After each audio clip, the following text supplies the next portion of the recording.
Muy buenos días, tengan todas y todos. Muchísimas gracias por acompañarnos esta mañana en estas jornadas de capacitación que la Auditoría Superior del Estado de Guanajuato prepara con mucho entusiasmo para todos ustedes. Nos alegra mucho contar con la participación de servidores públicos estatales y municipales de aquí del Estado de Guanajuato, así como servidores públicos de otras entidades de fiscalización superior y al público en general. Muchísimas gracias por estar con nosotros. Es un placer para mí el darle la bienvenida en nombre de la Auditoría Superior del Estado de Guanajuato a esta jornada de capacitación denominada Fiscalización y Finanzas Éticas, fortaleciendo la contabilidad y gestión de los recursos públicos, que forma parte de nuestro programa anual de capacitación externo 2024. En esta sesión contaremos con dos valiosas exposiciones, una de ellas en materia de remuneraciones a servidores públicos, con la sesión titulada Calidad en el Servicio Público, a cargo de la licenciada Natalia Campos Delgado, quien es coordinadora de Administración Pública del Instituto Mexicano para la Competitividad, IMCO. También tendremos la valiosa participación de la licenciada Daniela Balbino Ibarra, quien es investigadora de finanzas públicas, también del Instituto Mexicano para la Competitividad, y quien nos ofrecerá una ponencia en materia de ingresos y egresos, con su ponencia que lleva por título Perspectivas de Finanzas Públicas. Como ven, tenemos una gran sesión con estas dos excelentes ponentes. Bienvenidas a ambas. Muchísimas gracias por estar esta mañana con nosotros. Es realmente un honor para la Auditoría Superior del Estado de Guanajuato el contar con su presencia en esta jornada de capacitación. Pues antes de continuar con el desahogo de las actividades que tenemos programadas para este día, me permito saludar y solicitar el uso de la voz de nuestro secretario técnico, el contador Hugo Arturo Pérez Guzmán, para que nos brinde unas palabras que marquen el comienzo de esta importante jornada, y de estas sesiones de capacitación. Buen día, contador. Adelante, por favor. Gracias, Luz. Buenos días a todas y a todos. La verdad es que siempre es un gusto poder darles la bienvenida a estas jornadas de capacitación. Como saben, estamos trabajando en esta institución en el programa anual de capacitación externo y esta jornada denominada Fiscalización y Finanzas Éticas, fortaleciendo la contabilidad y gestión de recursos públicos. Pues a nombre del titular, el maestro Javier Pérez Salazar, y del equipo que conforma esta institución y en particular a quien coordina esta labor de capacitación, les extiendo la más cordial bienvenida. Esta jornada tiene como propósito poder revisar estos valores tan importantes como son la transparencia, la integridad, que son pilares fundamentales en nuestra gestión, en una gestión ética y efectiva de los recursos públicos, que se traducen en confianza ciudadana. Ya lo comentaba Luz, pues agradecer a la personal del INCO, a la licenciada Natalia Campos y a la licenciada Daniela Balbino, que nos van a apoyar profundizando en los retos y oportunidades que enfrentamos en la fiscalización y en las finanzas públicas. Vamos a abordar en esta jornada temas como el ejercicio y control de los recursos públicos y la contabilidad gubernamental, reforzando en esa perspectiva la integridad y la transparencia como una estrategia para la gestión ética y eficiente de los recursos públicos. Nuevamente agradecerles a todos su participación e invitarlos a participar activamente de manera que se puedan aprovechar las experiencias tanto de nuestras expositoras como de quienes están colaborando en esta sesión de capacitación. Deseando que sea una jornada altamente productiva, pues sin más les doy la bienvenida y adelante con la capacitación. Muchas gracias a todos. Buen día. Muchísimas gracias, contador. Bueno, pues ahora sí es momento de dar formal inicio a estas sesiones. Me es grato presentarles a la licenciada Natalia Campos Delgado. Ella es politóloga por la Universidad del Rosario de Bogotá, Colombia, y maestra en Administración y Políticas Públicas por el Centro de Investigación y Docencias Económicas, CIDE. Actualmente es coordinadora en el área de Administración Pública del INCO, donde ha trabajado en proyectos de compras públicas, integridad empresarial y desempeño gubernamental. Antes del INCO fue analista de asuntos públicos y asistente de investigación de un proyecto en Open Society Foundation sobre modelos alternativos de seguridad, y ha impartido clases sobre fiscalización en diplomados de administración pública. Pues bien, licenciada Natalia, muchísimas gracias nuevamente por acompañarnos esta esta mañana en esta sesión de capacitación. Les cedo la palabra. Adelante con su presentación, por favor. Muchas gracias, Luz. Muy buenos días a todas las personas que nos acompañan hoy en esta capacitación. Agradezco enormemente a la Auditoría Superior del Estado de Guanajuato por su invitación y voy a proceder a compartir pantalla para mi presentación. Perfecto, bueno, mi colega Daniela Balbino, que seguirá en la presentación después de mí, y yo pertenecemos al Instituto Mexicano para la Competitividad, que es un centro de análisis de políticas públicas, hacemos parte de la sociedad civil y nuestra intención siempre es compartir evidencia que nosotros obtenemos a partir de información pública para dar propuestas de política pública, para fortalecer la agenda pública y la discusión pública. Entonces, algunos de los temas que les vamos a compartir hacen parte de nuestra agenda de investigación y en este caso, como mencionaba Luz, me voy a referir a un tema que es la calidad en el servicio público en esta jornada de capacitación del día de hoy. Bueno, primero me gustaría empezar con una reflexión de qué hablamos cuando decimos calidad en el servicio público. Y esto tiene que ver con la medición que realizamos en el INCO de competitividad. Al final nosotros medimos la competitividad como la capacidad que tienen los estados y los países, en particular México, para atraer y retener talento e inversión.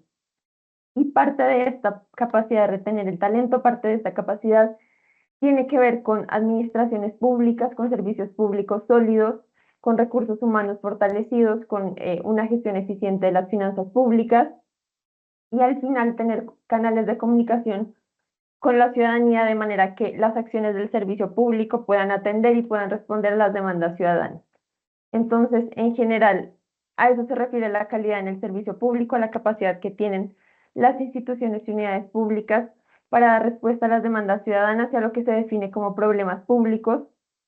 Y esto, el paso uno es identificar qué reconocemos como un problema público, cuál es la población afectada y en qué magnitud está siendo afectada. Entonces, por eso es importante en particular para el INCO hablar de calidad en el servicio público y bueno, quería traer con ustedes en primer lugar algunas reflexiones que son más teóricas de por qué hablamos de administración pública y qué implica la administración pública. Bueno, en primer lugar es un sistema dinámico integrado de normas, objetivos, estructuras, de recursos humanos y recursos económicos que al final se ejecutan o instrumentan para dar lugar a políticas públicas y decisiones de política pública. En esta discusión se antepone un debate teórico que quisiera compartir en primer lugar con ustedes y tiene que ver con la esfera pública y la esfera privada. Es un debate de teoría política desde Norberto Bobbio que tiene que ver con qué definimos como el interés general que sustenta, y esto lo digo porque va a sustentar otros temas que les voy a compartir más adelante, porque al final las responsabilidades de los servidores públicos, las sanciones que tienen lugar a partir de las faltas administrativas tienen que ver con la diferenciación que hacemos de esfera pública y esfera privada, interés público e interés privado. Este debate que ha, digamos, marcado una discusión muy específica en Occidente y en la conformación de los estados modernos occidentales, tiene que ver con un pacto social que al final se pone en la Constitución y que definimos como el norte que guía las decisiones públicas. Lo público tiene que ver con lo que es de utilidad común, lo que atañe a lo colectivo y además lo que tiene que ver con lo que está abierto y transparente. Por el contrario, el interés privado se relaciona mayoritariamente con lo que se hace para tener rentas privadas, para favorecer intereses que son particulares y que no necesariamente tiene que estar abierto al público ni tiene que ser accesible para todos. En esta, digamos, dualidad de lo que es la esfera pública y la esfera privada, tiene que ver cómo se delimitan lo que hace y no hace el Estado. En realidad, la evolución del Estado se marcó primero en la época de la posguerra por los estados benefactores. Y en ese momento lo que se decidió fue que los estados empezaran a hacer cosas que antes no hacían. Y esto dio lugar a la aparición de agencias nuevas como agencias de planeación rural, agencias de planeación económica, y a que el Estado tomara muchas más decisiones sobre la vida de las personas y el beneficio de las personas, el bienestar en general. Posteriormente, lo que sucedió es que esto dio paso a un crecimiento excesivo de los estados o a un crecimiento desordenado de muchas agencias públicas, y aquí es donde empieza la creación de agencias especializadas, descentralizadas, que con el tiempo como fue un crecimiento precipitado de estas agencias, esto creó nuevos problemas. Y los nuevos problemas tuvieron que ver con la falta de eficiencia, la falta de efectividad y la falta de responsabilidad pública y también la duplicidad de funciones y el bajo nivel de rendición de cuentas. Entonces, al final, hablábamos de aquí de un Estado que creció o un modelo estatal que creció cuando crecieron las demandas de lo que el Estado debía hacer, pero después el Estado, este Estado de benefactor o Estado de bienestar entra en una crisis. Y en esta crisis es cuando se empieza a cuestionar el tamaño del Estado y la existencia de estas instituciones y damos paso a un modelo que fue el modelo neoliberal, digamos el modelo de los años 80 de estos estados, que se empezaron a reducir y que se empezaron a cuestionar por qué el Estado estaba haciendo cosas que al final podían hacer los privados. Entonces, un poco esto es como un péndulo que va de un lado a otro y que al final esto conlleva una disminución del Estado y a la aparición de un modelo de nueva gerencia pública, y en este nuevo modelo de gerencia pública los ciudadanos empiezan a ser vistos como usuarios, como clientes que tienen que ser provistos de ciertos servicios con estándares de calidad muy específicos.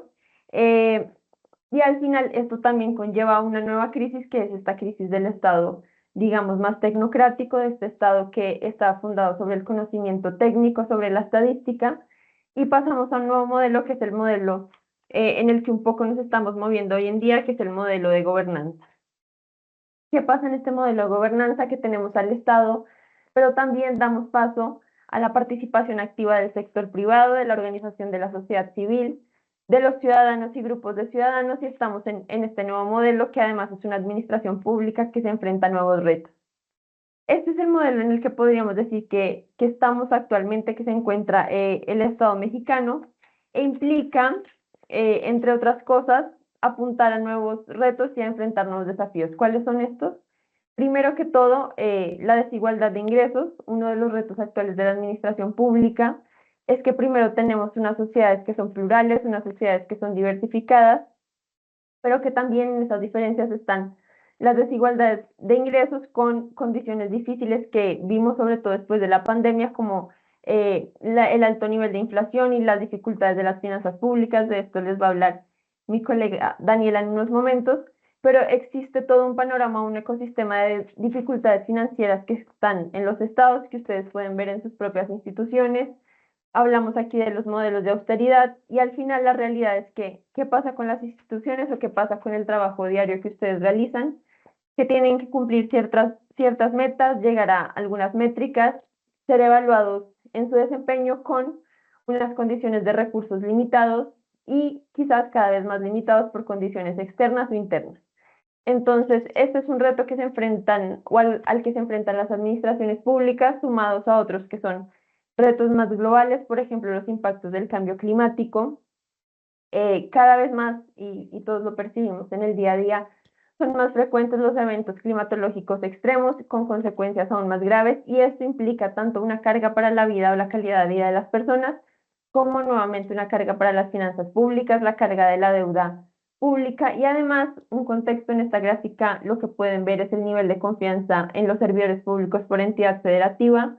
El promedio es 54 aproximadamente, y está resaltado Guanajuato, que está un punto porcentual arriba del promedio, está en 55 aproximadamente, pero lo que vemos es que en general, pues, los ciudadanos tienen un nivel de confianza media o media baja en los servidores públicos y mucho más baja en otras autoridades como los policías, por ejemplo, los congresos. Entonces, este es un fenómeno que hay que tener en cuenta porque es un reto al que se enfrentan ustedes como personas servidoras públicas, y es la falta de confianza o la dificultad que existe para generar estos canales de comunicación con la ciudadanía para entender sus demandas y para entender las dificultades que tienen en el acceso a ciertos servicios públicos, en la realización de trámites, por ejemplo, y otro tipo de contacto Estado-ciudadano.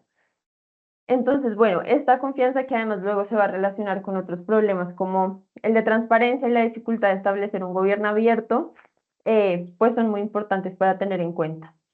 Otro problema que enfrentamos, y lo vamos a ver en un momento, es el bajo nivel de representación de las mujeres en la vida política.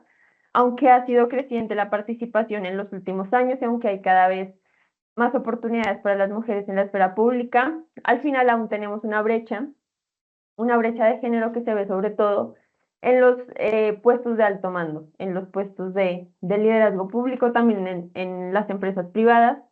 Pero en este caso lo que sucede es que este bajo nivel de representación de las mujeres tiene una implicación en la representatividad de las personas.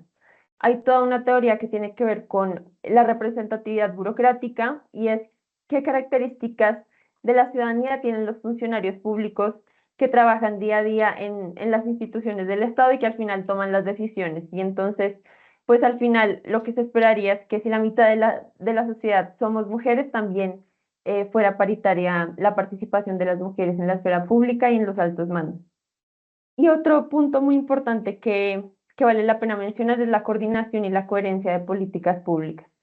Seguramente es un problema que también ustedes enfrentan o han tenido en la realización de sus actividades y al final pues es un objetivo constante de las políticas públicas que sean coordinadas y coherentes. ¿Qué implica la coordinación? Que existan canales de comunicación entre las autoridades, sobre todo para compartir información cuando es el caso y para que una acción de política pública no se contraponga con otra, y esto tiene que ver con la coherencia.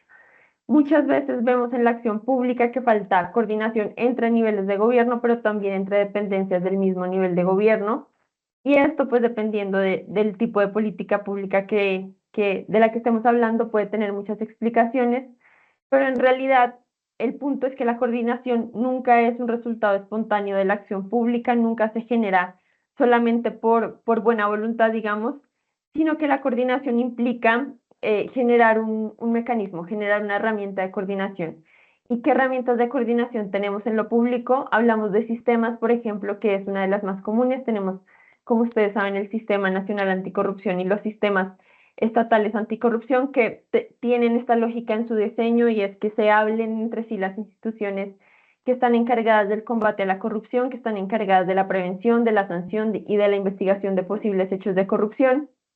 Y además tenemos otros mecanismos como las mesas intersecretariales, mecanismos de coordinación como buzones o canales de comunicación entre instituciones, o simplemente cuando al menos se llaman entre funcionarios públicos para saber qué hizo la otra institución, bueno, ya es un intento de coordinación. Entonces, eh, por la complejidad de los problemas públicos, un problema público complejo es un problema que tiene múltiples causas y que también tiene múltiples síntomas, pues la atención de estos problemas públicos complejos, como los que mencionamos aquí, de cambio climático, de desigualdad, de corrupción, de falta de transparencia, pues necesitan esta acción coordinada de las instituciones, y esto solo se logra a través de mecanismos de coordinación específicos.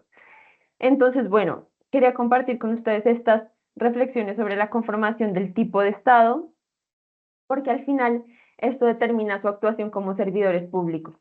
Las responsabilidades administrativas están ancladas teóricamente a lo que pueden y no pueden hacer como servidores públicos, a lo que la ley les permite hacer y a lo que la ley les prohíbe hacer, y al final esto pues, digamos, se deriva o se desarrolla de las discusiones y de lo que ha sido la evolución de la sociedad mexicana y del Estado mexicano hasta llegar a estos retos actuales que enfrentan como personas servidoras públicas en estos días. ¿Qué implica ser servidores públicos? En última instancia, dar bienes y servicios, estar en interacción con la ciudadanía, y esto se mide a través de la satisfacción generalmente con los servicios públicos. Es una medida del desempeño como resultado final de muchas cosas que se hacen antes, muchas cosas que hacen muchos grupos de servidores públicos o muchos grupos de funcionarios, pues no son directamente interactuar con el ciudadano, pero al final la cadena sí permite que se preste un servicio, que se recoja la basura, que se brinde agua potable, por ejemplo. Acá hay un ejemplo que es el nivel de satisfacción por entidad federativa con el servicio de recolección de basura, que en el caso de Guanajuato, por ejemplo, es el servicio público básico mejor evaluado. Creo que está alrededor de 87% de personas que están satisfechas con este servicio, seguido, por ejemplo, de las autopistas con cuota y la provisión de energía eléctrica y educación pública. Son los servicios que están mejor evaluados en el estado de Guanajuato.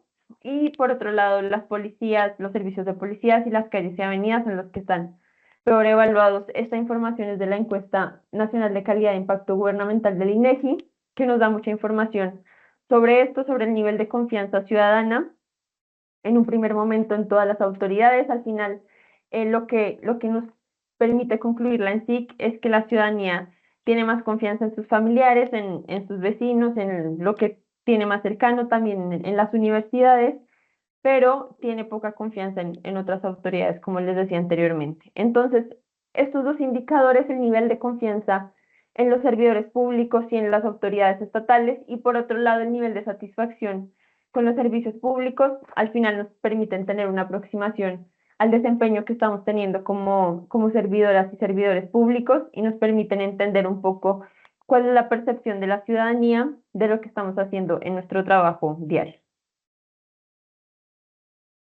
Para esto es muy importante tener en cuenta cómo se puede mejorar esta relación Estado-ciudadano. Y uno de los pilares que tenemos es el gobierno abierto.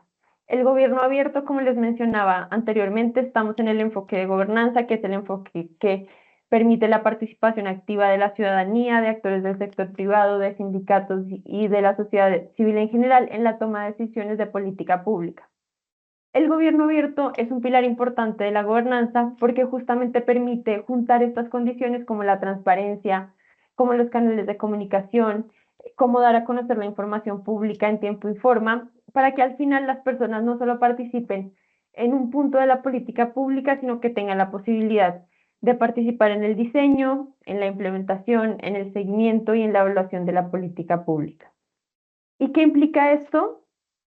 Que las personas tengan los canales de comunicación adecuados, que tengan la posibilidad de levantar la mano cuando hay una consulta interna, cuando se generan los mecanismos de participación, pero además que las personas conozcan qué hacen los gobiernos. Y aquí es un reto muy grande y que se ha discutido mucho y es el reto de la transparencia. Al final ya sabemos que dar a conocer una base de datos o publicar un PDF no es transparencia y tampoco es transparencia proactiva, sino que al final lo que estamos hablando en el debate actual es que las personas puedan tener acceso a la información, pero además la puedan utilizar. No solo es que la información esté abierta, que se puedan hacer solicitudes y para esto existe todo un ecosistema que es el Sistema Nacional de Transparencia y está el INAI y están los órganos garantes de transparencia a nivel estatal, pero al final implica un cambio de cultura organizacional para que las instituciones, como en las que ustedes trabajan, puedan dar a conocer la información, primero de forma proactiva, pero segundo, teniendo en cuenta la experiencia de usuario. Y este es un enfoque que se llama Design Thinking, pensamiento de diseño, y es que cuando justo se den a conocer la información o se consoliden las acciones públicas, el ejercicio que hagamos como servidores públicos es ponernos en el lugar del ciudadano, literalmente sentarnos como si nosotros fuéramos los ciudadanos que vamos a consultar la información, que vamos a utilizar cierta plataforma, que vamos a entrar a una aplicación. Por ejemplo, ahora estamos en esta era de la innovación pública, estamos en la era de los chatbots, de la inteligencia artificial, de las plataformas con plugins, que al final lo que permiten pues es que sea más fácil para los ciudadanos consultar información. Pero antes de esto, lo que nos permite este enfoque de pensamiento de diseño es eso, que se hagan pilotos. Ese es un punto, un pilar del pensamiento de diseño, que se hagan algunos pilotos o que se hagan algunos, digamos, proyectos más pequeños que luego se puedan replicar, pero que juntemos a los ciudadanos, que les digamos, mira, acá está esta nueva plataforma que queremos lanzar, pero antes vamos a hacer, digamos, este ensayo, vamos a hacer este mini proyecto para poder saber si tiene sentido para la ciudadanía, si es fácil de usar.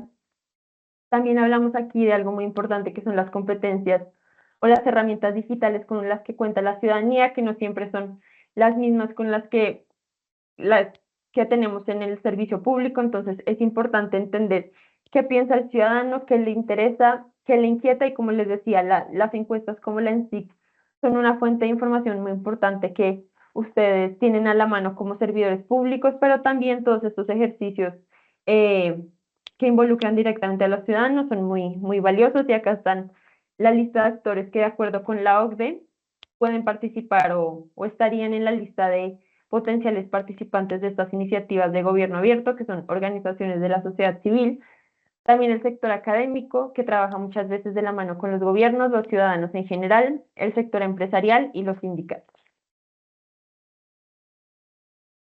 ¿Qué nos permite también la información recopilada por el INEGI sobre los gobiernos estatales, también los gobiernos municipales y el gobierno federal, pues darnos una idea de qué tenemos en la administración pública. Al final, como les decía, muchas veces decimos gobiernos, autoridades, hablamos en abstracto, pero el servicio público son ustedes, son las personas que día a día, las personas y los equipos que día a día se levantan y todos los días están trabajando para que estén los servicios a disposición de la ciudadanía, para que se cumplan las leyes, dependiendo del tipo de institución en el que estén, para que se garanticen los derechos como el acceso a la información, para que haya rendición de cuentas, para que haya transparencia, para que se prevenga la corrupción de forma oportuna, para que se sancione, dependiendo de la institución en la que ustedes se encuentren. Este es un ejemplo nada más de lo que es la administración pública en Guanajuato, de acuerdo con el Censo Nacional de Gobiernos Estatales en su última edición. Y lo que tenemos aquí es 116.933 personas, la mayoría mujeres, como vamos a ver un poco más adelante. Bueno, como les decía, en el caso de los altos mandos, pues es menor la participación de las mujeres y tenemos que el 72% del personal es de base, lo cual también es importante entender para ver la calidad del servicio público en términos de estabilidad. Como les decía al principio de la presentación, cuando hablamos de calidad podemos referirnos a muchas cosas. Entre esas está la remuneración, pero también las condiciones que tienen los servidores públicos para cumplir con su trabajo de forma eficiente, y esto tiene que ver con las capacidades o las posibilidades de profesionalización, la estabilidad en el servicio público, con las herramientas que se tienen en términos de educación formal, de qué nivel de estudio tenemos, que acá lo podemos ver en los porcentajes, la mayoría con título de licenciatura o carrera técnica, pero también las posibilidades de capacitación constante que tienen los servidores públicos. Este mapeo de quienes trabajan en la administración pública resulta de mucha utilidad para hacer diagnósticos y para también tomar las decisiones de qué se puede cambiar para tener mejores servidores públicos y para tener estabilidad en el servicio público que garantiza al final la continuidad de las políticas públicas. Entonces, este es el panorama que tenemos en Guanajuato, solo para dar un ejemplo.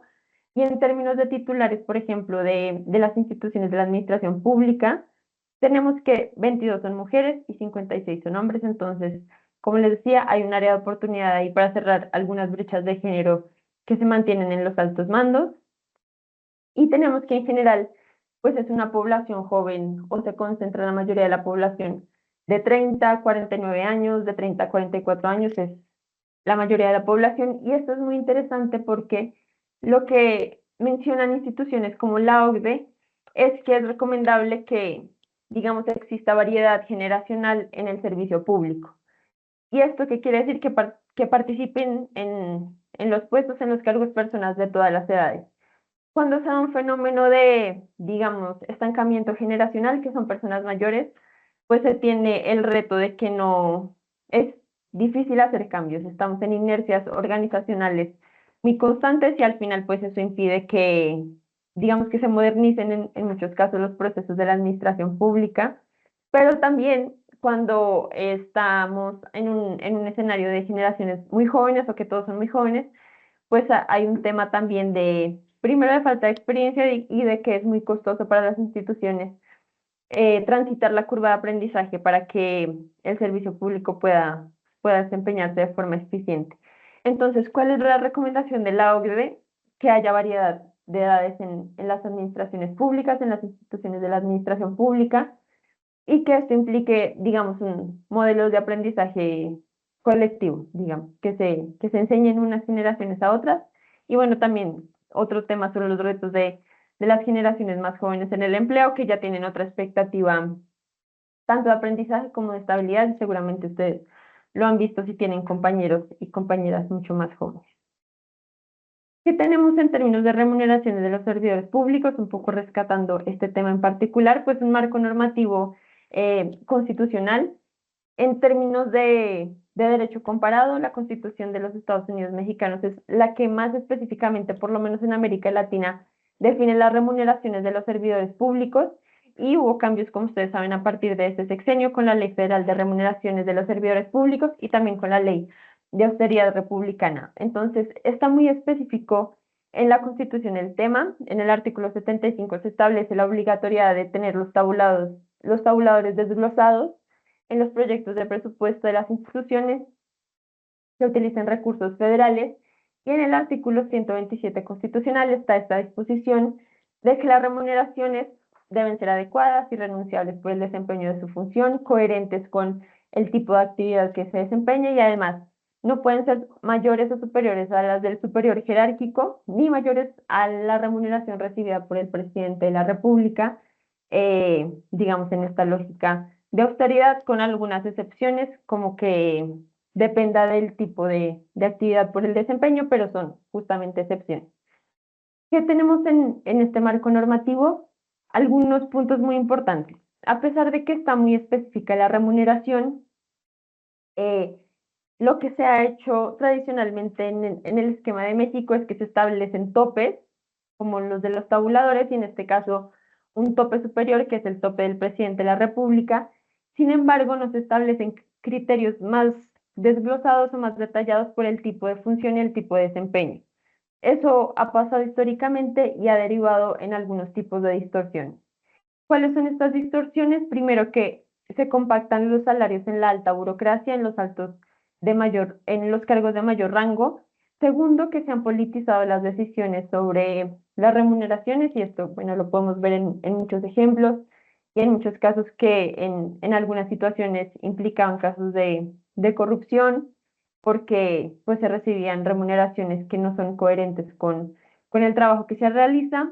Y tercero, que existe una ausencia de una política salarial para el conjunto de la administración pública. Al final, tener un tabulador o tener un tope no es en sí una política salarial, ni constituye una política de remuneración, sino que las sugerencias o las recomendaciones basadas en las buenas prácticas internacionales lo que nos dicen es lo siguiente: la política de remuneración o las actividades de remuneración tienen que estar ligadas a una política amplia de recursos humanos. Es decir, tiene que verse como conjunto global los recursos humanos, y esto quiere decir establecer las condiciones más favorables para que los servidores y servidoras públicas realicen sus actividades de la mejor forma posible. Esto además se establece en la Ley General de Responsabilidades Administrativas, que es obligación de las instituciones establecer las condiciones organizacionales y normativas para que los funcionarios públicos desempeñen sus actividades de la mejor forma, con eficiencia, eficacia y además bajo las condiciones éticas. Entonces, ¿qué tenemos? Que hay una obligación de las instituciones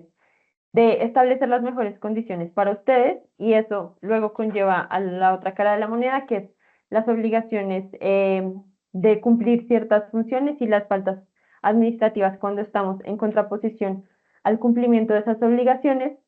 Y entonces debemos partir de una política de recursos humanos más amplia que favorezca las condiciones favorables, valga la redundancia, de los funcionarios públicos, y que de ahí se parta de una política de remuneraciones que no esté basada en topes o en límites, sino en criterios muy específicos de acuerdo a las actividades a desempeñar.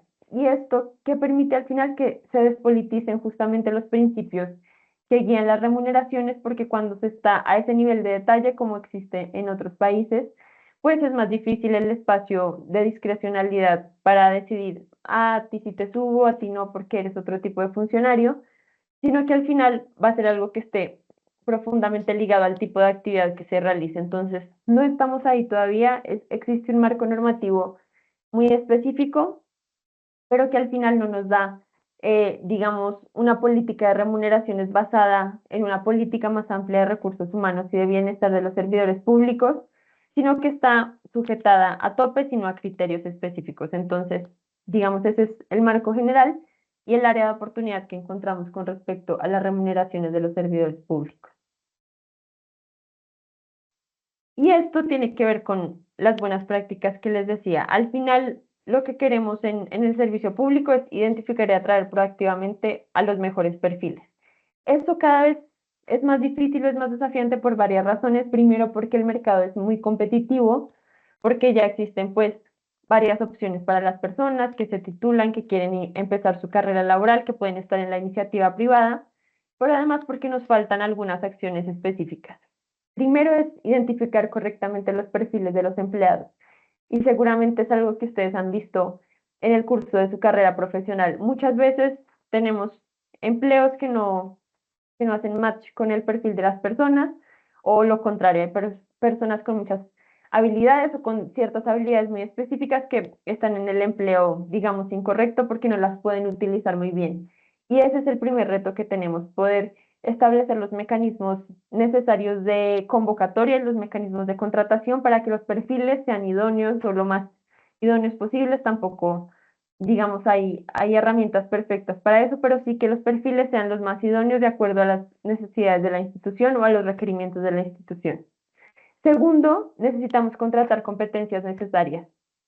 Y esto es un enfoque en el sector público que se está implementando y es no contratar necesariamente por licenciatura, por ejemplo, no contratar necesariamente un ingeniero, sino por competencia. Por ejemplo, alguien que sepa programar, pero alguien que sepa programar pudo haber estudiado otra cosa. Esa es un poco la idea, espero hacerme entender, que no se contrate necesariamente por el título, por la educación, o no necesariamente por la experiencia, sino que esté la posibilidad de resignificar o reorientar las carreras y que esto tenga que ver con adquirir nuevas competencias en el sector público y que se contrate por las competencias necesarias. Y este es un nuevo enfoque que se discutió desde hace algún tiempo en el mundo, de poder cambiar las competencias para adaptarse a los retos que les mencionaba en diapositivas anteriores sobre la administración pública. Y luego que tengamos entornos laborales atractivos, que era lo que les decía, en México sabemos que hay una normatividad que exige tener este entorno laboral, digamos, efectivo para ejercer el servicio público, pero que también tengamos oportunidades de carrera definidas, y esto tiene que ver con la estabilidad. Al final, cuando existen los mecanismos correctos de promoción, cuando existen estos incentivos a mejorar, para mejorar también las condiciones laborales, pues se genera un círculo virtuoso que hace que los servidores públicos hagan mejor su trabajo, sean evaluados de forma eficiente, sean promovidos cuando tienen que serlo y pues tengan incentivos para seguir mejorando, digamos, en este escalafón de buenas condiciones laborales. Pero muchas veces encontramos que hay, por el contrario, un círculo virtuoso en el cual algunos servidores públicos se quedan estancados en su puesto porque no tienen las capacidades de crecimiento o porque no se generan, por ejemplo, las oportunidades de capacitación efectivas. Entonces, todas estas herramientas en conjunto, que en algunos países se aplican más que en otros, pues nos da estos criterios claros y justos sobre aumentos salariales, sobre las condiciones generales del mercado y sobre los análisis que se tienen que hacer en el servicio público para efectivamente contratar las personas que se necesitan, darles una remuneración justa y efectiva y promover las condiciones para subir y mejorar como en una idea de carrera, ¿no? Como es la carrera diplomática, por ejemplo, que sea un servicio civil sólido y que dé estabilidad como opción de vida. Y bueno, nada más para dar un repaso a la Ley General de Responsabilidades Administrativas y quizás dar un poco el cierre a esta presentación para que ustedes hagan las preguntas si las tienen. Sabemos que esta ley, digamos que en su aplicación es relativamente reciente, establece los principios que deben guiar la actuación de los servidores públicos, que los vemos aquí a la izquierda: disciplina, legalidad, objetividad, profesionalismo, honradez, imparcialidad, integridad, también eficacia, eficiencia. Establece las faltas graves, que son los actos o omisiones para cumplir con las normas, supervisiones para cumplir obligaciones, que estas faltas graves son competencia del Tribunal Federal de Justicia Administrativa y sus homólogos en el nivel de gobierno estatal. Establece sanciones como amonestación, suspensión, destitución e inhabilitación, y un conjunto de faltas no graves también, que tienen que ver más bien las faltas graves con estos puntos que se establecen aquí, como cohecho, peculado, desvío de recursos, actuación bajo conflicto de interés, enriquecimiento ilícito, algunas de estas que están contenidas también en el Código Penal Federal y en los códigos penales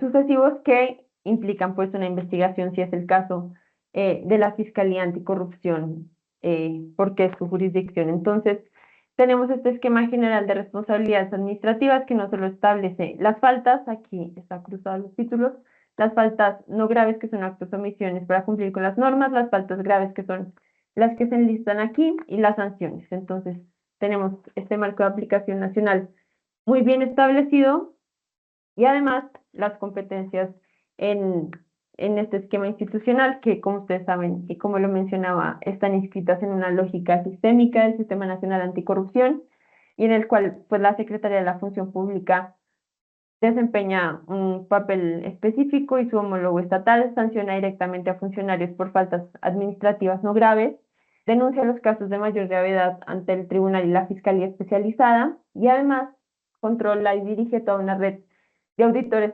internos que tienen esta capacidad de promover auditorías en el rango de sus facultades, de realizar control interno de auditorías y por otro lado un tribunal que sanciona las faltas administrativas graves resuelve los recursos de apelación que se interponen no solo sobre las faltas graves, sino también sobre las faltas no graves, es decir, cualquier tipo de sanción administrativa. Y por otro lado, una fiscalía especializada que investiga y demanda cualquier delito incluido en el capítulo correspondiente a los delitos por hechos de corrupción, en los cuales está cohecho y soborno, por ejemplo. Entonces, ¿qué tenemos aquí? Bueno, un marco muy específico de faltas graves y no graves y un esquema institucional que establece de acuerdo al tipo de falta donde se deben ir cada una de estas en su investigación y su sanción, dependiendo del tipo de falta que sea. Bueno, y para cerrar, les voy a hablar del sistema de profesionalización y carrera. Al final es otra facultad que tiene la Secretaría de la Función Pública, administrar el servicio civil de carrera a través de estos elementos que les mencionaba antes, que hacen parte de la profesionalización, y son los exámenes que permiten el ingreso de los servidores públicos, las promociones y las evaluaciones al desempeño. Tenemos un marco normativo que está aquí a la izquierda, que son las leyes de servicio profesional de carrera y los manuales del servicio profesional de carrera, pero además tenemos unos elementos de profesionalización que nos van a permitir eso, contratar al mejor personal, que se mantenga y además dar unos términos de meritocracia y oportunidad de ascensos que van a permitir que la administración pública concentre los mejores perfiles. Al final, como les decía, después de este cuestionamiento sobre los sistemas tecnocráticos, se ha cuestionado mucho también qué servidores públicos debemos tener, pero al final las demandas ciudadanas, las demandas de servicios públicos nos llevan a que sean necesarios los mejores perfiles en términos técnicos. Hay cargos públicos que son más especializados que en otros, pero al final lo que sí queremos definitivamente es que los servidores públicos tengan una formación que sea coherente con las demandas del servicio público, pero además coherente con las demandas ciudadanas. Entonces, además de este marco normativo amplio sobre lo que los servidores públicos pueden y no pueden hacer, tenemos toda la importancia en los elementos de profesionalización que sumados pues permiten consolidar un servicio civil de carrera que hace de la calidad del servicio público pues una aspiración que se puede cumplir y no solo un elemento abstracto que es como una utopía. O sea, al final, si así lo establece la Constitución y si así lo establecen las leyes estatales, pues debemos, digamos, apuntar al mejor servicio público posible, pero esto no se puede sin dedicar tiempo a un diagnóstico de cómo está el servicio público, que les daba algunos elementos en las encuestas del INEGI, pero además de un diagnóstico de cómo debería estar y cómo podría ser mejor el servicio público. Entonces, bueno, creo que por tiempo voy a dejar hasta aquí la intervención y estoy atenta a sus preguntas o reflexiones. Muchas gracias.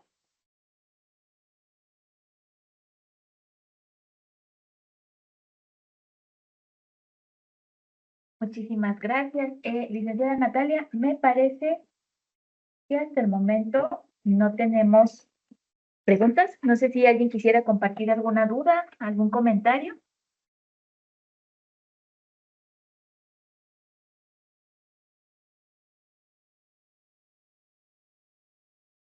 Parecer, no.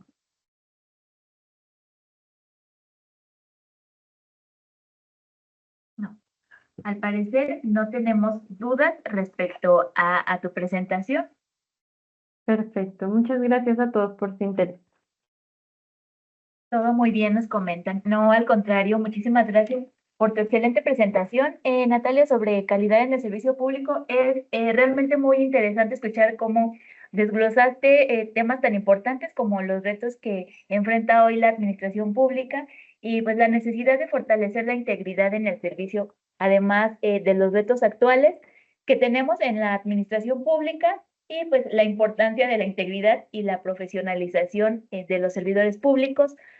Nos dejan pues una comprensión muy profunda acerca de cómo podemos mejorar con todo esto la confianza ciudadana y fortalecer así la gobernanza pues, a través de un servicio público de alta calidad.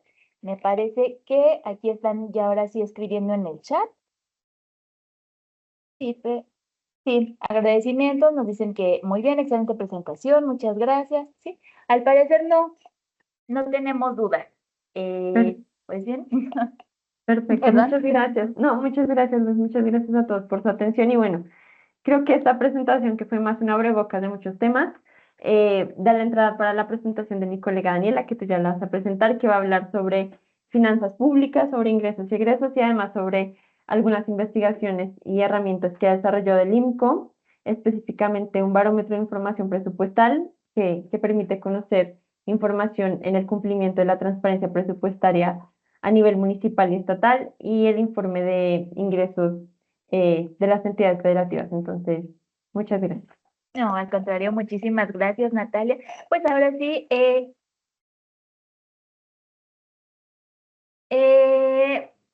me permito presentar a la licenciada Daniela Baldino Ibarra, que nos acompaña también esta mañana.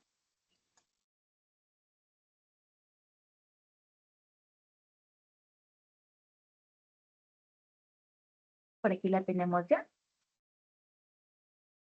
Hola, ¿qué tal? ¿Me escuchan? Así, sí, te escuchamos. Hola, bienvenida Daniela, ¿Qué tal? buenos días. Buenos días a todos. Saludos. Muchas gracias. Bueno, pues la licenciada Daniela nos va a estar apoyando también con una sesión. Me voy a permitir rápidamente leer una breve semblanza acerca de ella. Daniela Baldino Ibarra es licenciada en Economía por la UNAM, con especialización en Teoría Económica. Su experiencia se centra en finanzas públicas y proceso legislativo federal. Antes de integrarse al INCO, fue investigadora del área del gasto público de México Evalúa, en donde participó en la evaluación de la transparencia de las contrataciones del NAIM y el Tren México-Toluca. Además, fue asesora de Política Económica y Secretaría Técnica de la Comisión de Población y Desarrollo del Senado y asesora de Finanzas Públicas de la Cámara de Diputados, en donde trabajó en temas como paquete económico, austeridad, entre otros. Nuevamente, muchísimas gracias, licenciada Daniela, por acompañarnos esta mañana. Le cedo el uso de la voz. Adelante con su presentación, por favor. ¿Qué tal? Muchas gracias. A continuación les voy a compartir mi presentación. Ay, Dios. Creo que no puedo compartirla acá. Porque estoy fuera de la aplicación. Si quieres, yo la comparto. ¿Sí? Sí. Bueno, me van a ayudar a compartir la presentación. Le agradezco mucho a mi colega y amiga Natalia, que de hecho me da mucho gusto que podamos estar en este espacio, que nos hayan invitado, porque es importante, por un lado, tener esta alimentación que será en sus preguntas y pues también poder nosotros difundir lo que nosotros encontramos en nuestras investigaciones. Y justo de esto va un poco la presentación que les traigo el día de hoy. Es sobre ingresos y egresos, pero también pensando un poco en el público, pensé que no me iría tanto a los básicos, sino más bien ya a cuestiones un poco más de casos de cuestiones aplicadas, ver el resultado de investigaciones que nosotros hemos hecho acá en el IMCO y bueno, esto es perspectivas de finanzas públicas, como lo comentó Natalia, con un enfoque en ingresos y en gasto, no tanto en deuda, que también es un componente importante en las finanzas públicas. La siguiente, por favor. ¿Qué es la competitividad y por qué nos interesan las finanzas públicas específicamente desde el IMCO? ¿Por qué son importantes? La siguiente. La competitividad es la capacidad de un país, estado, municipio o región para generar, atraer y retener talento e inversión. Esto se vuelve especialmente importante en nuestro país, que es un país que está en crecimiento, necesita un crecimiento constante y un poco de contexto en este momento por la cuestión del nearshoring, que de hecho en el estado de Guanajuato en los últimos años se ha vuelto un estado relevante en la atracción de inversión y en la creación de empleo. La siguiente, por favor. Impulsar la competitividad requiere de la creación de políticas públicas y esas políticas públicas solo se pueden materializar con un presupuesto adecuado. Yo creo que a muchos de los que estamos aquí hoy presentes, pues nos ha tocado siempre escuchar esto de, pues es que no hay dinero, aunque haya muchísimas necesidades, desde para tapar un bache, para construir un hospital, carreteras, para la emisión de documentos, siempre se necesita un presupuesto, es decir, desde políticas públicas que necesitan de bienes o de servicios quizá pequeños hasta megaproyectos y servicios de gran impacto para la sociedad, pues necesitan ese dinero. Y es por eso que es tan importante para nosotros las finanzas públicas. ¿Por qué nos interesa la rendición de cuentas en este sentido de las finanzas públicas? Uno, porque para nosotros como ciudadanos siempre va a ser importante conocer la salud de estas finanzas públicas, por ejemplo, conocer la deuda de los estados, para mejorar información que nos permite tomar decisiones como ciudadanos, esto es, por ejemplo, votar de manera informada, para valorar la ejecución del gasto de los estados. Esto a nosotros como ciudadanos nos incumbe porque nos garantiza bienes y servicios, y para generar certeza y confianza a partir de los estándares en el desglose de información. Esto, por ejemplo, para atraer inversión en los estados. Y a todo esto no es lo mismo tener calidad en la información presupuestal, que sea accesible, oportuna, transparente, legible y desglosada, que de hecho ya lo mencionaba también Nat, por ejemplo, datos abiertos y todo esto, a tener calidad en el gasto, es decir, que sea eficiente el uso de los recursos, que se cumplan con las metas y objetivos, porque, por ejemplo, podemos tener muchísimos datos.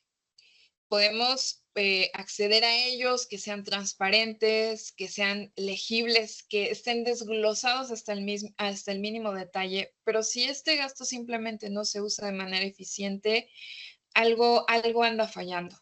Por eso es imprescindible que se evalúen y se constantemente tanto las obligaciones de contabilidad como de transparencia, y adelante se las explicaré.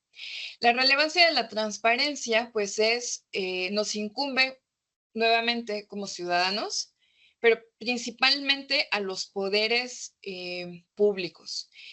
No solo se trata del poder ejecutivo, que es el que en su mayor parte tiene los recursos que se ejercen a través de sus secretarías o equivalentes, sino es el poder legislativo, porque es el que aprueba la ley de ingresos, el presupuesto de ingresos y tiene la obligación de fiscalizar.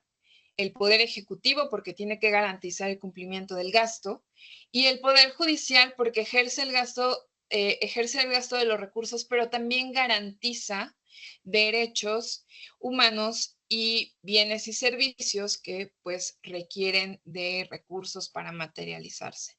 Nuevamente, pues aquí tendríamos, por ejemplo, cuáles son los casos a los que nos enfrentaríamos si no hay transparencia, y del otro lado, con transparencia. A pesar de que en el caso con transparencia hay muchísimos retos, pues al menos nos deja un camino un poco más llano para que podamos continuar con la petición, la exigencia de la rendición de cuentas a los poderes públicos. Todo esto se da justo alrededor de lo que es el ciclo presupuestario, que incluye ingresos, deuda y gasto. Esto se da desde su planeación hasta su fiscalización, y es a lo largo del año fiscal, a lo largo incluso, del ejercicio fiscal y más allá, porque, por ejemplo, la fiscalización siempre tiene ahí un lapso entre que se termina de ejercer y que se comienza la evaluación, y también todo esto nos incumbe como ciudadanos, tiene que ser accesible a través de la transparencia, pero también a los poderes públicos para que se haga de la manera más eficiente y en caso de que se encuentren irregularidades, que haya mecanismos de sanción dentro de cualquiera de estas etapas del ciclo presupuestario.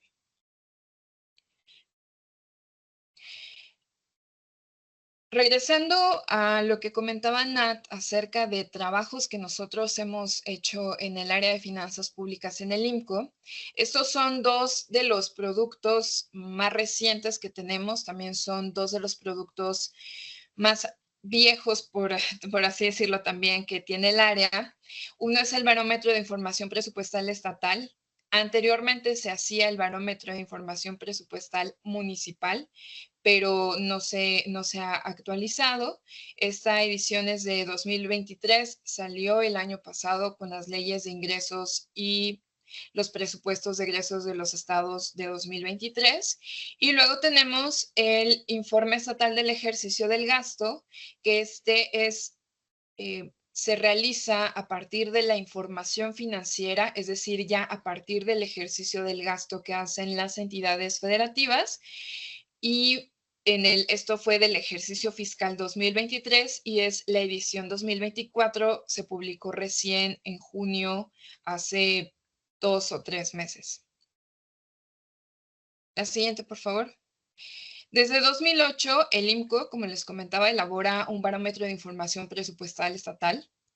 Esto tiene un objetivo muy claro, que es evaluar la calidad de la información presupuestal y verificar que se cumplan las obligaciones de contabilidad gubernamental, principalmente de dos productos, que son las leyes de ingresos y los presupuestos de egresos de los estados. La siguiente, por favor. ¿Por qué es importante el BIPE? La transparencia nos beneficia, como ya lo mencionábamos, para saber en qué se emplean los recursos públicos. El BIPE, en este caso, evaluó las leyes de ingresos y los presupuestos de egresos, que en 2023 sumaron alrededor de 2.7 billones de pesos. Entonces, dada esa cantidad, creo que sí es muy importante saber en qué se van a destinar estos recursos desde un inicio. ¿Qué es lo que aprueba el legislativo? ¿Qué es lo que propone el ejecutivo? Porque pues se envía una propuesta al legislativo. Y finalmente, ¿cuáles son los parámetros o cuáles son las estimaciones que nosotros tenemos para el año?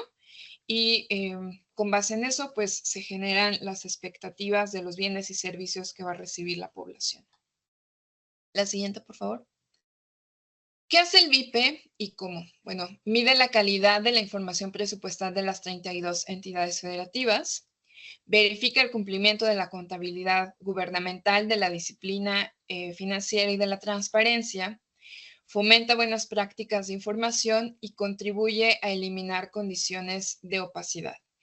En esta revisión de 2023 se evaluaron a las 32 entidades federativas, 10 secciones de información presupuestal y 116 criterios, que adelante les explico. La siguiente, por favor.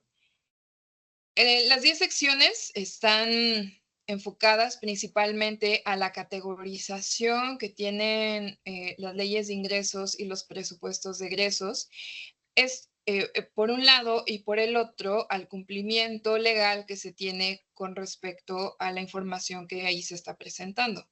Como podemos ver aquí, es acceso público, estructura de datos abiertos, que se cumpla con la armonización contable, que se encuentre información de tabuladores y plazas que se aprueban en el presupuesto de egresos, que haya información precisa sobre el uso de los subsidios, los fideicomisos y otros, qué se va a hacer con la reasignación y excedentes. Y en el caso de los ingresos, es un poco de ingresos y un poco de deuda, pues la deuda pública, de dónde se obtiene, cómo va a ingresar y pues en qué se va a utilizar, ¿no? La siguiente, por favor. Los 116 criterios están basados, como les mencionaba, en fundamentos legales. Estas son obligaciones que tienen que cumplir las entidades federativas al momento de hacer y luego de publicar sus leyes de ingresos y presupuestos de ingresos. Y después la adopción de buenas prácticas. Esto que también mencionaba Natalia acerca de la proactividad que se tiene para mejorar las condiciones en las que se presenta la información y en cómo se rinden las cuentas a la sociedad. En este caso, bueno, hay varios criterios que, aunque suenan un poco lógicos, que tendrían que cumplirse esos estándares, algunos son que la ley de ingresos o el presupuesto de egresos sea elegible.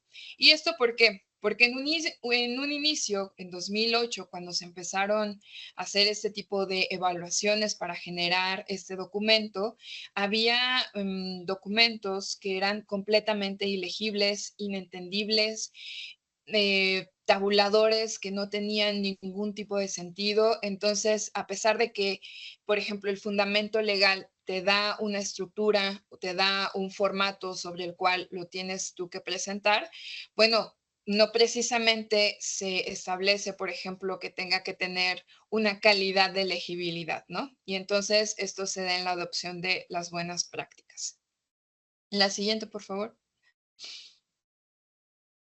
El resultado promedio, el puntaje promedio, fue que en 2023 las entidades federativas alcanzaron un 93% de cumplimiento en cuanto a los parámetros o en los criterios evaluados. Es decir, sacaron 9.3 de 10 aproximadamente, si lo pudiéramos ver así. La siguiente, por favor. Esto ya es desglosado por entidad federativa. Como vemos ahí, son 7 entidades que tienen un 100% de cumplimiento. Baja California, Coahuila, justamente Guanajuato, Jalisco, Nuevo León, Quintana Roo y Yucatán. Hay algunos otros que se quedan ahí un punto porcentual debajo de la calificación máxima. Campeche, Querétaro, Sinaloa, pero hay otros del otro lado que todavía tienen áreas de oportunidad, aspectos de mejora, y pues son básicamente Guerrero, Sonora y Michoacán, que no cumplen con el 80%. La siguiente, por favor. Este es un histórico de justamente los resultados que tiene el BIPE y me parece aquí importante mencionar la incidencia que se tiene en este tipo de iniciativas como la que tuvo el IMCO a partir de 2008 de hacer evaluaciones ciudadanas a la rendición de cuentas y a la transparencia de casos específicos, insisto, finanzas públicas, ingresos y gasto, y que han ido mejorando las entidades federativas en cómo muestran su información. Pasamos de un 53%, en el peor caso que fue en 2009, un 50%, es decir, las entidades federativas estaban reprobadas en cuanto a la rendición de cuentas de estos documentos. Y pues vemos que a partir de 2019 empieza a mejorar, 2022 ya supera el 90% y en 2023 se conserva. Igual hay muchos aspectos por mejorar de manera muy particular por entidad federativa, pero en lo general vemos una mejora sustantiva en este tema. La siguiente.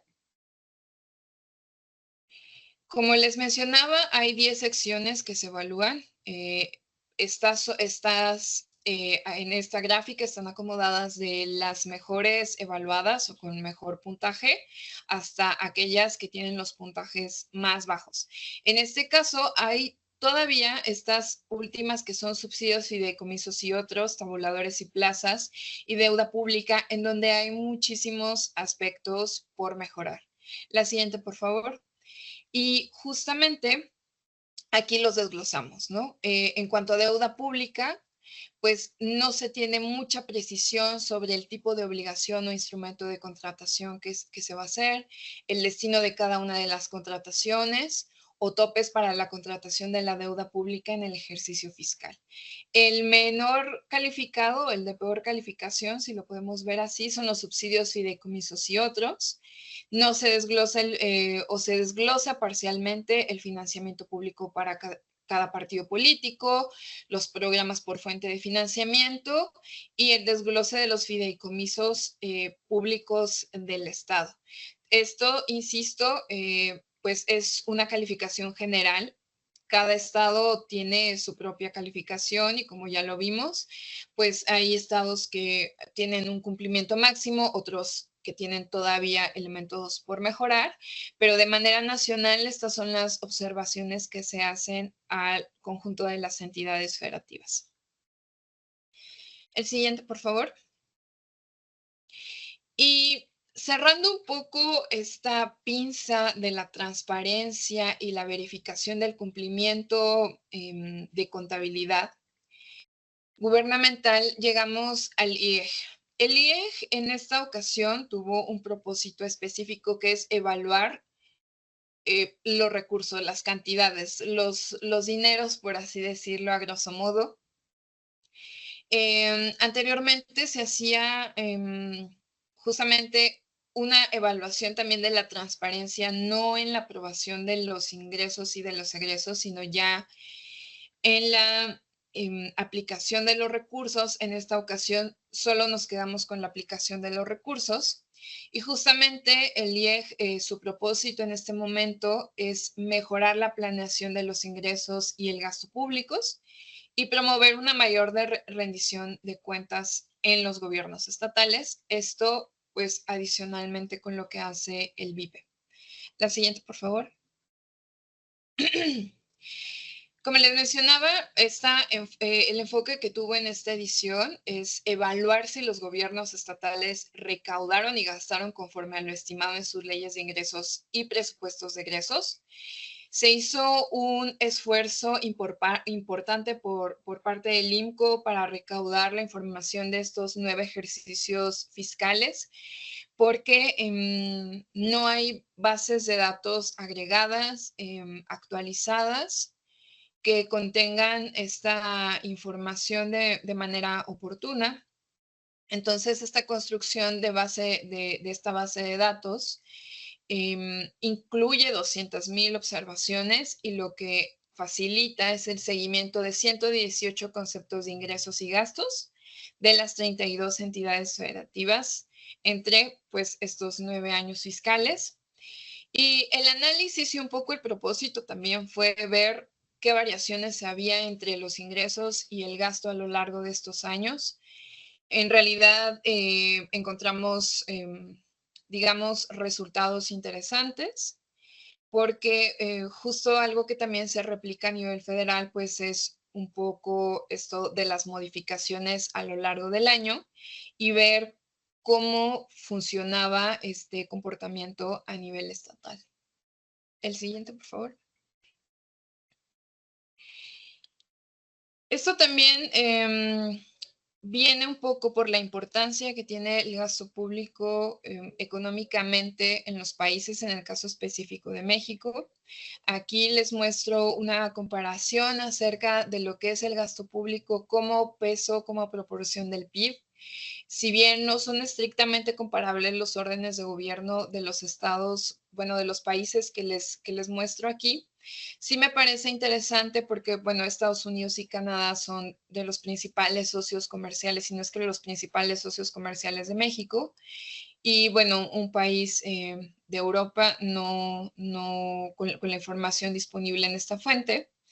Por ejemplo, en Canadá son provincias, en el caso de España, bueno, son estados y comunidades autónomas, pero podemos hacer esta comparación. En el caso de México, el gasto a nivel federal, que en este caso lo es central, equivalente, es de 16.4% del PIB, mientras que, por ejemplo, Canadá tiene una proporción menor, pero aquí es donde está el detalle. A nivel estatal, México tiene un 9.1% de gasto como proporción del PIB. Sin embargo, pues en todos los países aquí expuestos, es precisamente el orden de gobierno estatal el más importante o quizá de los más importantes, por ejemplo, en Estados Unidos, en Canadá, en España es un poco menor, pero aún así cualquiera de las categorías comparada con México es mayor. Y entonces la conclusión de esto es los estados son importantes. En el caso de México, la proporción es mayor, pero dado que estamos en un país federal, el gasto en general, las finanzas públicas de las entidades federativas tiene una importancia medular en la provisión de bienes y servicios a la población en el país. La siguiente. Ahora, como proporción, como este 100% que tenemos del gasto público, pues vemos que en México una tercera parte de manera sostenida recae en las entidades federativas. Es decir, 1 de cada 3 pesos que se gasta en el país se gasta en las entidades federativas, lo que lo vuelve un elemento muy importante del gasto público. Le sigue el local, es una proporción muchísimo más pequeña. El más importante, pues, es el federal o central, pero sigue teniendo ahí una importancia preponderante la entidad federativa como administrador de recursos públicos en el país. La siguiente. En esta evaluación que hicimos entonces, que fue el propósito inicial de esta edición del IEG, pues nos encontramos que en un inicio los 32 gobiernos estatales estimaron ingresos por 2.63 billones de pesos. Sin embargo, a final de año ingresaron 13% más y al final terminaron recaudando cerca de 3 billones de pesos, 2.97 billones de pesos. En algunos casos, y esto es algo importante de decirlo, si bien se vería como algo positivo que los gobiernos estatales recauden más de lo planeado, pues esto les posibilita incrementar su restricción presupuestaria, que en este caso es la del gasto, pues desafortunadamente en algunos casos estos ingresos provinieron de deuda.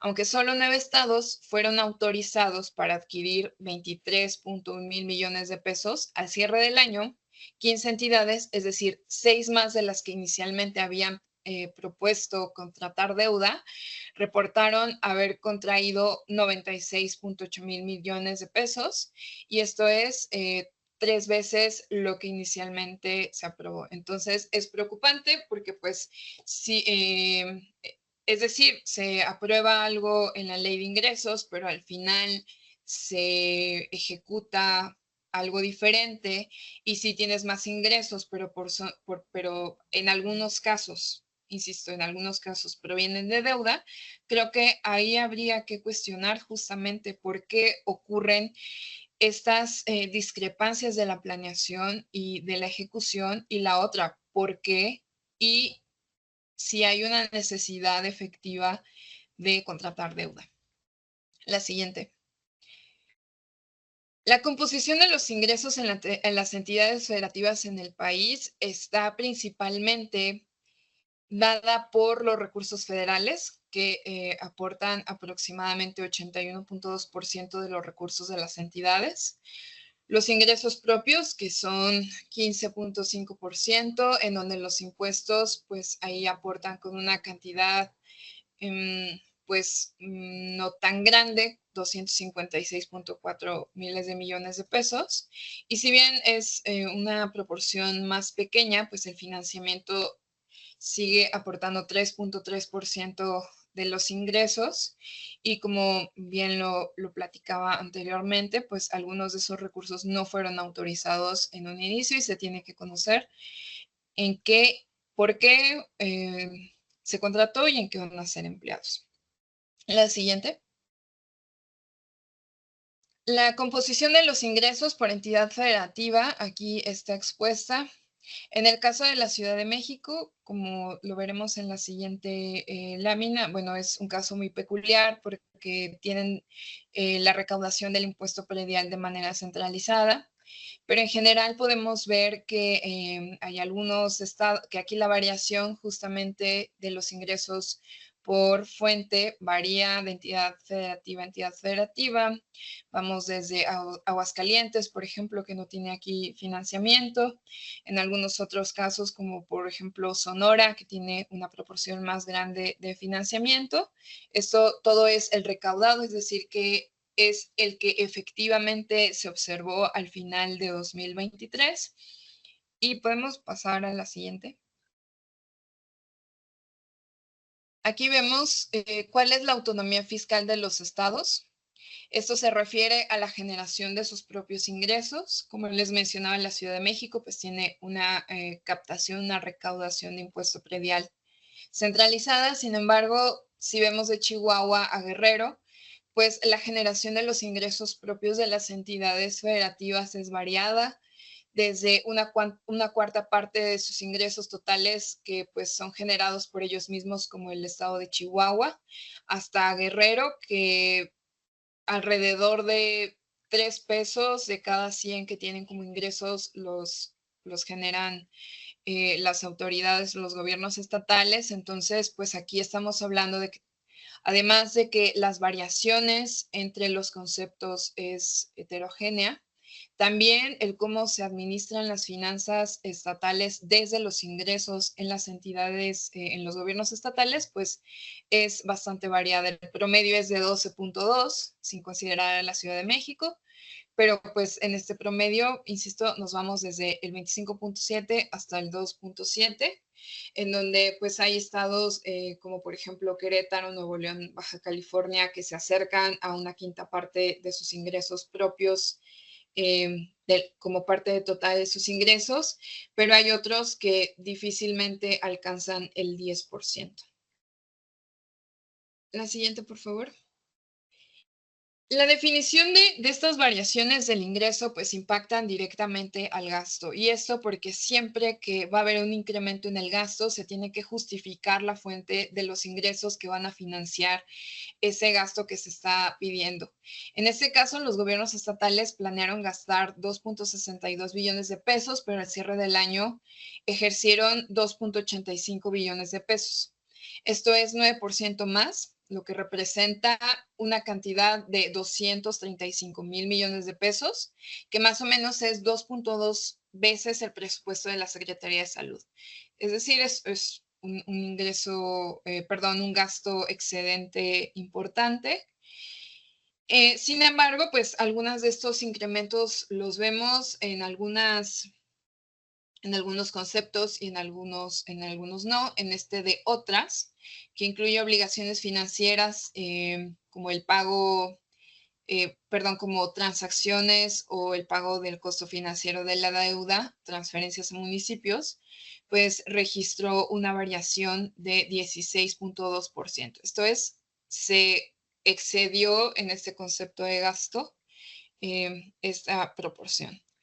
Los estados además gastaron 62.8% más en bienes muebles, inmuebles, intangibles, que es el capítulo 5,000, 60.4% más en la deuda pública, y por el contrario, a pesar de que sería deseable que estos ingresos excedentes se fueran a la inversión pública por el impacto que tienen en el estímulo al crecimiento económico, pues aunque se aprobaron alrededor de 120 mil millones de pesos para inversión pública, pues solo se ejercieron 106 mil millones de pesos. Esto es un recorte de 11.1% a inversión pública, que pues es en realidad muy necesaria en las entidades federativas. La siguiente, por favor. Ahora viene la composición del gasto de las entidades federativas. Como vemos, pues aquí la mayor parte del gasto se va a la finalidad de desarrollo social, es decir, acciones que están enfocadas a este sector, como por ejemplo la educación, la salud, la protección social. Tenemos otra que es alrededor de una cuarta parte del total, que es transferencias a municipios y transacciones de la deuda pública. Gobierno, que no, es en donde vemos seguridad, justicia, es decir, el gasto también de los poderes públicos, el legislativo y el judicial. Y finalmente, la categoría más pequeña, a pesar de su importancia, es desarrollo económico, ¿no? Por ejemplo, en desarrollo económico tenemos turismo, ciencia y tecnología, combustibles y energía, comunicaciones, pero a pesar de que son tan importantes, están condensadas en esta que dice otras 5 funciones con 28,000 millones de pesos, porque son tan pequeños sus presupuestos que quizá aparecerían en cuadros muy pequeñitos en esta gráfica. Entonces, de manera conclusiva un poco a esta gráfica estas son las prioridades de los gobiernos dentro de su restricción presupuestaria, que son los ingresos que tienen, ¿no? Que se transforma en gasto.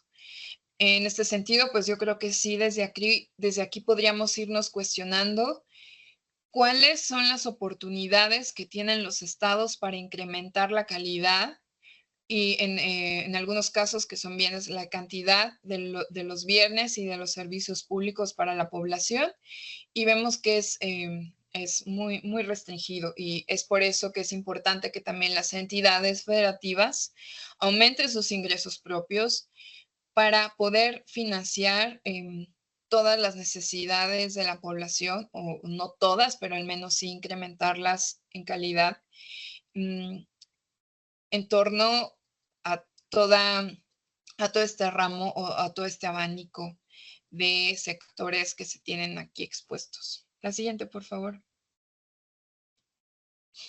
Ahora, por entidad federativa, creo que esta gráfica es muy importante. Como tal, no lo quiero decir que es un espacio fiscal, sino más bien una radiografía de las principales funciones de las entidades federativas. Como vemos, pues la principal, y como lo vimos en la gráfica anterior, pues está educación, está salud, seguridad y justicia, que son seguridad pública y justicia en una sola, aquí condensada. Funciones muy importantes, las transferencias a los municipios y las transacciones o el pago del costo de la deuda.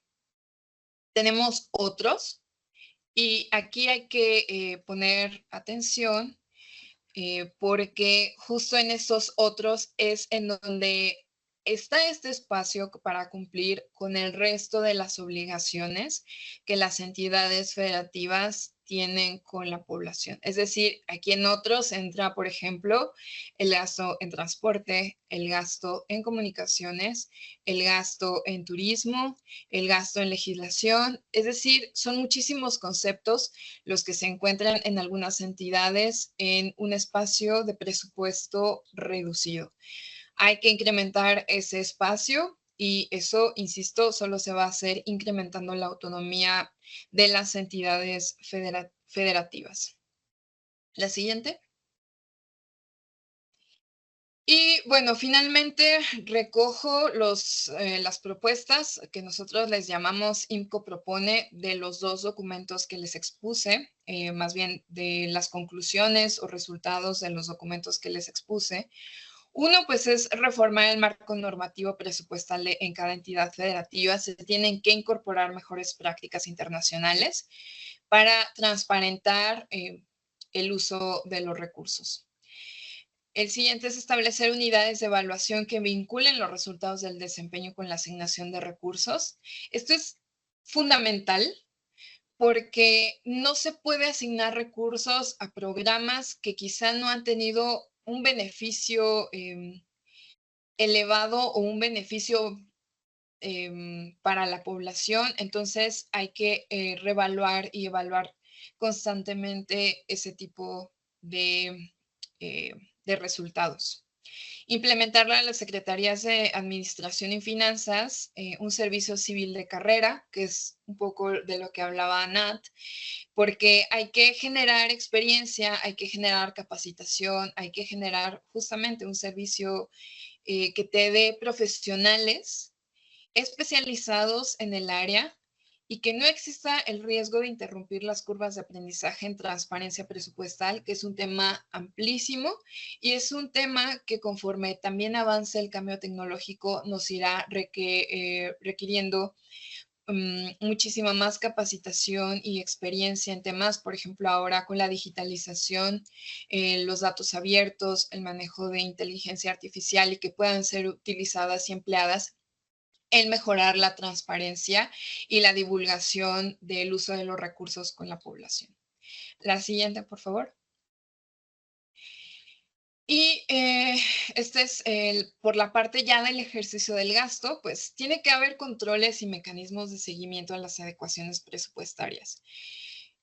Nosotros desde el INCO creemos que es importante que el Poder Legislativo, que de hecho tiene que ver con el siguiente INCO propone, esté involucrado en estos cambios de manera activa. En estos cambios que se hace a lo largo del año, no es posible que siendo una ley de ingresos, como lo dice el propio documento, y un presupuesto de egresos, se hagan cantidades N de cambios a lo largo del año y que al final no haya una documentación, no haya un involucramiento por completo de los congresos en especial en este tipo de cambios, y que está ligado con este siguiente IMCO propone, pues mayor participación de los congresos locales, deben fiscalizar las diferencias de los presupuestos aprobados y de los gastos, y finalmente publicar y detallar la información presupuestaria en formato de datos abiertos. Los gobiernos estatales tendrían que publicar su información financiera en formatos abiertos, para facilitar su análisis. Y aquí solo para cerrar les comparto esto, pues surge de las dificultades que nosotros en el INCO encontramos al momento de capturar los datos. Eran en algunos casos documentos que incluso metiéndolos a un tipo de aplicación o de software eran ilegibles para escáneres muy especializados. Entonces es pasar mucho tiempo ahí tratando de ciudadanizar un poco la información cuando esto tendría que hacerse de manera proactiva desde los gobiernos. Y pues esta fue mi presentación. Espero que les haya gustado, que tengan dudas y si es así, que nos las hagan llegar. Yo los invito a que visiten nuestra página, ahí pueden encontrar estos documentos y también como organización estamos muy activos en Twitter, entonces ahí constantemente puede ser que no tengamos un documento así de extenso como esto, pero que estamos publicando actualizaciones en cuanto a finanzas públicas dentro de nuestras redes sociales.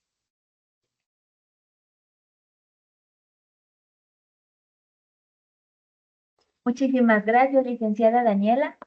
Pues, veamos si tenemos alguna pregunta.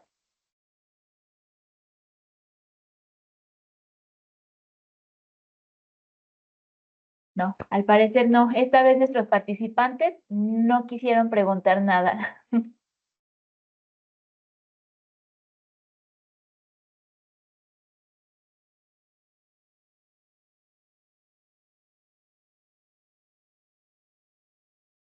No, bueno, solo nos queda pues darle las gracias. Al parecer no tuvimos hoy alguna pregunta. Así que, licenciada Daniela Balbino, muchísimas gracias por su excelente presentación, perdón, sobre las perspectivas de finanzas públicas.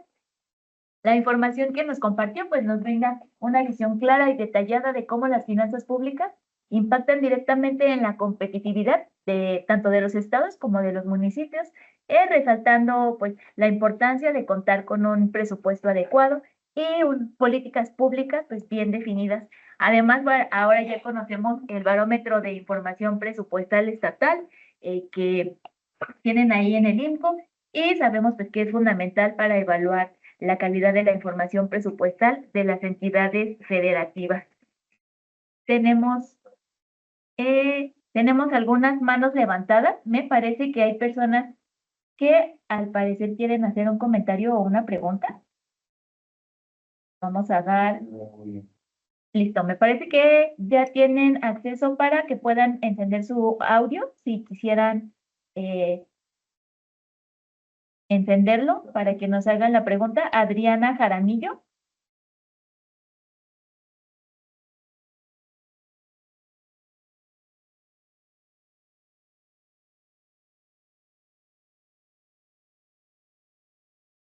No, me parece que no, y abajo la mano. Bueno, pues como les comentaba nuevamente, muchísimas gracias a nuestra ponente por su destacada presentación. Me voy a permitir dar lectura a un reconocimiento que tenemos para ustedes, tanto para la licenciada Natalia como para usted, licenciada Daniela. Reconocimiento que la Auditoría Superior del Estado de Guanajuato otorga a Natalia Andrea Campos Delgado como instructora en la capacitación Calidad en el Servicio Público, impartida el día de hoy, martes 20 de agosto, con una duración de 2 horas, como parte del Programa Anual de Capacitación Externo 2024. De igual forma, para la licenciada Daniela Balbino Ibarra, como instructora en la capacitación Perspectivas de Finanzas Públicas, impartida de igual forma el día de hoy, 20 de agosto, con una duración de 2 horas. Firma el auditor superior, Javier Pérez Salazar. Ahora sí, nos gustaría saber si alguna de sus ponentes tiene algún comentario final para concluir con estas sesiones. Licenciada Daniela, Natalia. Sí. Hola Luz, muchas gracias a ustedes de nuevo por la invitación, por considerar la perspectiva de la sociedad civil en estas capacitaciones. Esperamos que les haya sido de mucha utilidad la información que generamos en el IMCO y además pues celebrar este esfuerzo que realizan para proveer información y capacitación útil a los servidores públicos, este esfuerzo de poner sobre la mesa temas muy interesantes para la discusión, pero al final también para la reflexión personal que cada uno de los asistentes pueda hacer de su labor diaria, de la importancia que realizan para al final alimentar pues digamos, ecosistema o universo de las políticas públicas de las cuales todos hacemos parte al final como actores que toman decisiones, que proveen información. Entonces, no.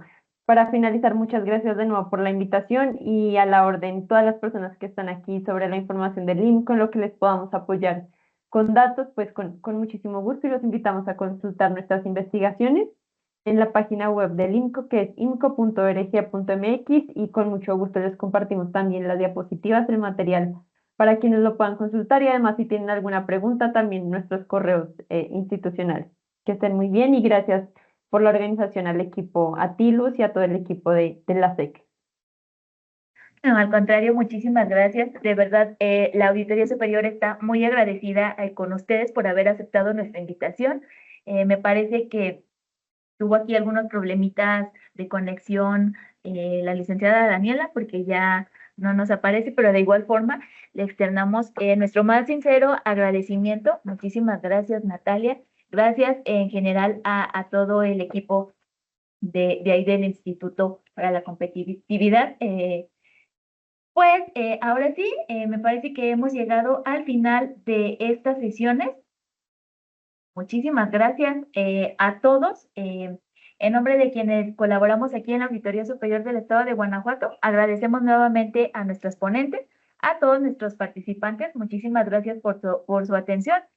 Recuerden que pueden seguirnos en nuestras redes sociales, en Facebook, Instagram, X, antes Twitter, LinkedIn, Spotify y en nuestro canal de YouTube. De igual forma, pues los invito a seguir las redes sociales del IMCO, como nos comentaban aquí, pues tienen mucha actividad en Twitter, así que pues vamos a seguirlos y los esperamos nuevamente el día de mañana en punto de las 10 para nuestra sesión en materia de programación, presupuestación, ejercicio y evaluación del gasto público de la Liga de Acceso. Esta vez nuevamente será por esta plataforma Teams, así que esta liga que usaron para esta sesión es la misma que se estará usando durante esta jornada, que es el día de mañana y el día jueves. Ahora sí, pues que tengan todos un excelente día. Muchísimas gracias por su participación y atención. Que tengan una excelente tarde y nos vemos mañana. Hasta luego, gracias. Gracias.